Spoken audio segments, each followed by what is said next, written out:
Hey, it's your guy Tyrrell back with the interviews. In today's video, we're going to briefly break down how Real Madrid comfortably defeated Valencia in the Supercopa de Espana to advance to Sunday's final. But before we do that, don't forget to give our video a thumbs up if you do enjoy it. The bell below does give you daily notifications regarding our organic, unfiltered soccer/football analysis.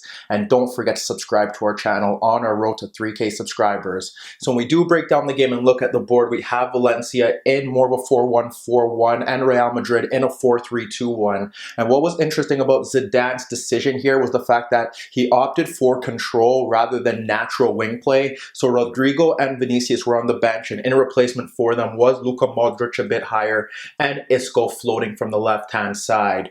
With Valencia reverting to a 4-1-4-1, that does mean that they have three central midfielders in that zone, and they could have Soler looking to tuck in. So Real Madrid countered that by having 5 ball players in that central zone, looking to dominate that area and ensure that they had enough control that Valencia wouldn't be able to hit them on the counterattack. But what was more interesting about Real Madrid's approach in this game was how they looked to control it without the ball. Obviously, in this shape, what we end up seeing here is they drop off into 2 banks of 4, with Valverde shifting out to the right-hand side and Isco shifting out to the left. Even prior to that, what we ended up seeing here was the midfield battle was set.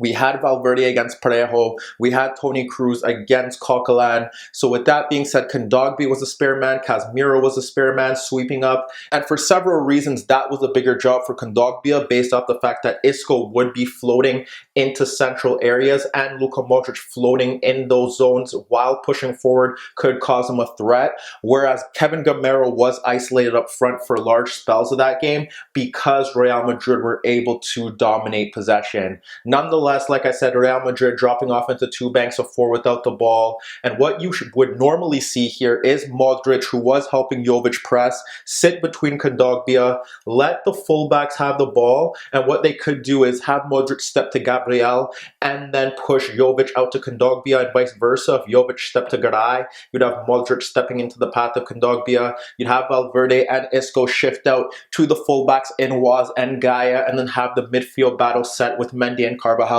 pushing on Ferran Torres and Soler. However, Madrid were more proactive with their pressing. They wanted to press from the front, and they did a very good job here. And it was due to the fact that they were organized without the ball, they were disciplined, they knew who to cover for, and they had that midfield superiority to cover positions in the manner that they would prefer to. We saw a few examples of this. Initially, what we did expect was Kroos to mark out Coquelin, Valverde to follow Parejo, and if Soler looked to tuck in, then we would see Casemiro step towards him. But like I said, we did see 2 different examples of how Madrid looked to go about their pressing from the front. The first example does see Modric and Jovic press a bit higher. So you'd have Modric stepping into the path of Gabriel and you'd have Jovic stepping into the path of Garay. This ignites Toni Kroos to push forward to Kondogbia. And with Toni Kroos stepping towards the path of Kondogbia, that means that Coquelin is free. But what we end up seeing here now is that Ramos steps into the path of Coquelin. And then we have Isco shifting out into the path of Waz, with Mendy sticking tight on Ferran Torres, Valverde shifting into the path of Gaia. And with Valverde shifting towards Gaia, Casemiro picks up Parejo, and then we have Soler being marked out of the game by Carvajal with Varane 1v1 with Gamero. So that is why Ramos has to push forward when Kroos stepped into that position. But when you have them all marked out of the game like that, the only option for Valencia is to play the ball long, as they couldn't play through midfield with the fear of losing it in their zone and Madrid hitting them in transition. The other example does see Modric and Jovic pressing one center back and sticking to Kondogbia. And when that does happen, for instance, let's say we saw Modric stepping into the path of Gabriel and we had Jovic shifting out into the path of his marker in Kondogbia, then we would see Isco shift ahead of Garay to ensure that he can't get the ball into Daniel Waz. But even with him blocking off that passing lane, what happens here is that you have Mendy shifting ahead of Waz to ensure that his passing option is neutralized. And then we have Ramos as the spare man once again shifting ahead to Ferran Torres. With that being said, as you can see, if Modric steps into the path of Gabriel, then Valverde was doing the job of pushing pushing forward to close down Gaia. And we saw this in El Clasico where Valverde shifted into that zone to close down Barcelona's left back. And that was the same case here. So Valverde shifts out into that zone, Casemiro picks up Parejo, and then the battle is set in stone. So like I said, Real Madrid had two different options. Ramos was always the spare man. If Kroos pushed out to Kondogbia, as he often is the first line of pressing from midfield, Ramos would shift out into the path of Coquelin because then Isco could close down Daniel Was. But if Modric did step to Gabriel and Jovic wasn't looking to press Garay and opposed to doing that, he would step to Kondogbia. Then we would have Isco block off the passing lane, forcing Mendy to shoot forward, and that would see Ramos push into the path of Ferran Torres. That is how they looked to press from the front, and it was very successful. When they dropped off a bit deeper, which was rare, Valencia couldn't create chances because even then, Real Madrid did a very good job of closing them down.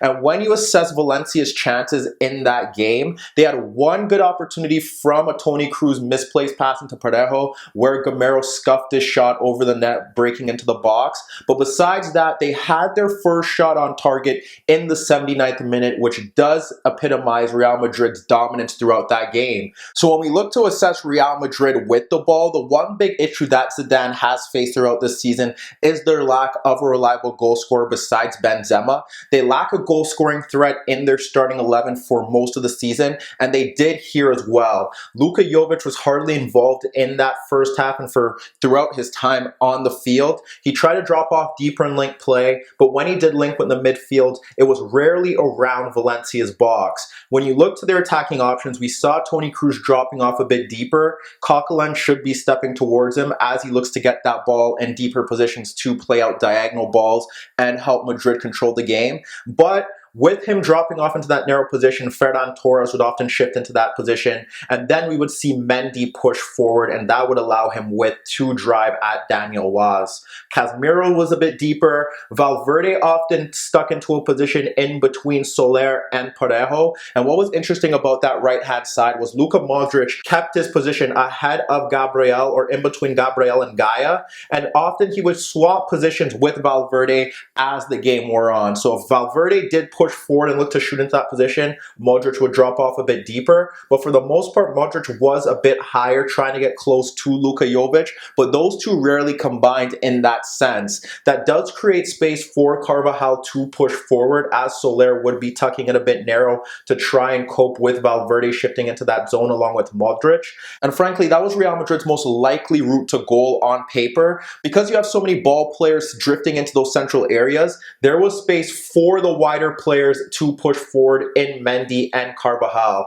And then you had Isco drifting into central positions from the left flank, linking play with his teammates, dropping off into pockets of space to ensure that Kroos and Modric retained possession. And often when Isco did drift into those zones, he was ahead of that midfield bank. He wasn't necessarily playing his teammates in behind that Valencia defense, but he was shifting across to create space for Mendy, like Kroos, who dropped off deeper to pull up Ferran Torres. And when you look at Real Madrid's overall positioning in that first half, it looked like the goal was to get Mendy and Carvajal forward to attack Was and Gaia. Because when you do assess it, you have Kroos dropping off deeper, Valverde and Modric swapping positions, with Modric a bit higher but not really influencing the game in that position. Jovic uninvolved, Isco floating across the pitch, looking to drag players out of position to make up that midfield superiority. But even in those wider areas through the fullbacks weren't creating chances for their teammates to convert. And when you assess Real Madrid's chances in that first half, Varane nearly came close when Casemiro delivered a cross into the box from the left flank.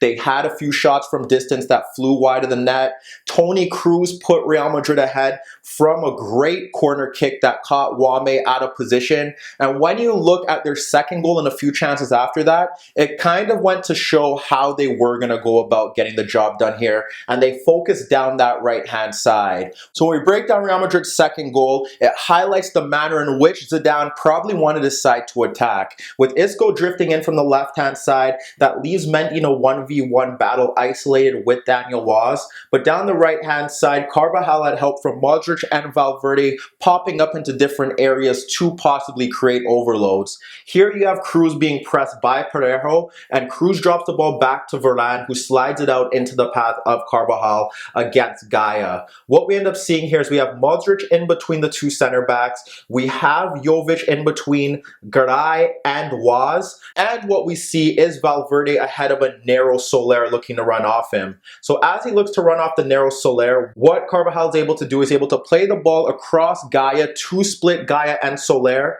And Valverde makes that darting run into right half space to pull out Gabriel.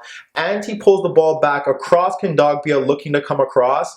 And it falls to Luka Modric, who fires a shot on goal that is blocked, but it falls into the path of Isco, who chests the ball down, and he fires a low effort into the net. That doesn't happen if Isco doesn't shift into that central zone, if Valverde doesn't make that darting run in behind, and if Modric isn't higher up in that central position to offer some support for Jovic.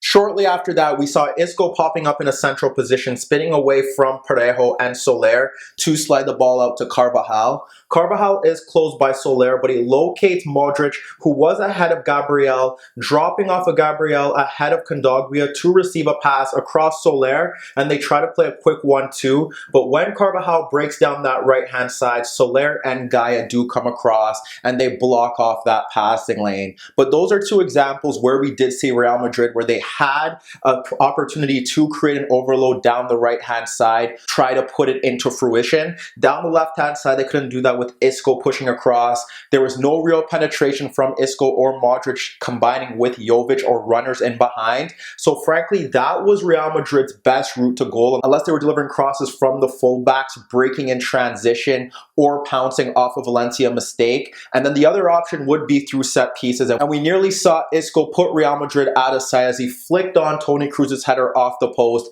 and Jovic was denied from point blank range. You see Real Madrid's dominance. Valencia struggling to cope in central positions with their midfield dominance, and it was going to be interesting to see how they would try to change things in the second half. So when we look to the second half, Celades didn't make any changes initially. What we saw from Real Madrid was Jovic dropping off a bit deeper, trying to get more involved, trying to link play, still not really getting the job done. And we saw more work from Isco, now shifting out into wider areas, dribbling past markers, and he was more proactive in that second half as the game opened up. Eventually, Celades did turn to his bench, bringing on Maxi Gomez for Kondogbia and going for it by shifting more into a 4-4-2. And that 4-4-2 eventually created more space for Real Madrid to hit Valencia in transition and find more space in midfield to dominate that central zone. So when we look to an example of Real Madrid finding more space in midfield following Valencia shifting to that 4-4-2, we have Toni Kroos free in a deeper zone,